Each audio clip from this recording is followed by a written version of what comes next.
ఆధ్యాత్మిక శక్తిలో ఓ ప్రమాదం దాగుంది. ఆ అహంకారం గురించిన 2 కథలివి.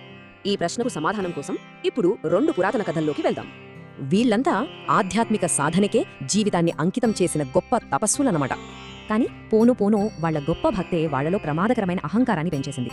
వాళ్ల అహాన్ని పరీక్షించడానికి శివుడు ఒక కొత్త రూపంలో వాళ్ల మధ్యకొచ్చాడు. ఆయన దివ్య తేజస్సుకి అక్కడున్న ఋషుల భార్యలందరూ వెంటనే ఆకర్షితులయ్యారు.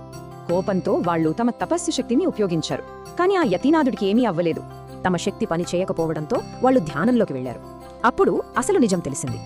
ఆ క్షణంలో శివుడు వాళ్లకి ఆధ్యాత్మిక సాధనలో ఒక కీలకమైన పాఠం నేర్పించాడు. ఇదే పాఠాన్ని మరోసారి వేరే ఋషులకు నేర్పించాల్సి వచ్చింది. ఈసారి ఆయన భిక్షాటనగా, అంటే సర్పాలనే అలంకారాలుగా ధరించిన ఓ భిక్షువుగా వచ్చాడు. తమ యజ్ఞాలే తమకు శక్తినిస్తాయని నమ్మిన ఆ ఋషులు శివుడిపై దాడి మొదలుపెట్టారు. యజ్ఞం నుంచి ఒక భయంకరమైన పులిని, విషసర్పాన్ని, ఒక రాక్షసుణ్ణి సృష్టించారు.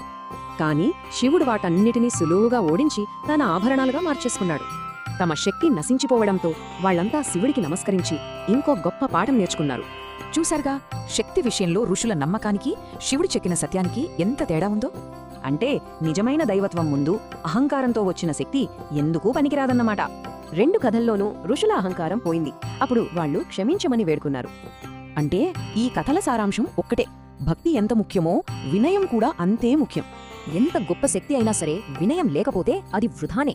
ఈ కథలో అసలు రహస్యం తెలుసుకోవాలంటే క్రింద ఉన్న పార్ట్ 2 వీడియోను వెంటనే చూడండి. శివోహం.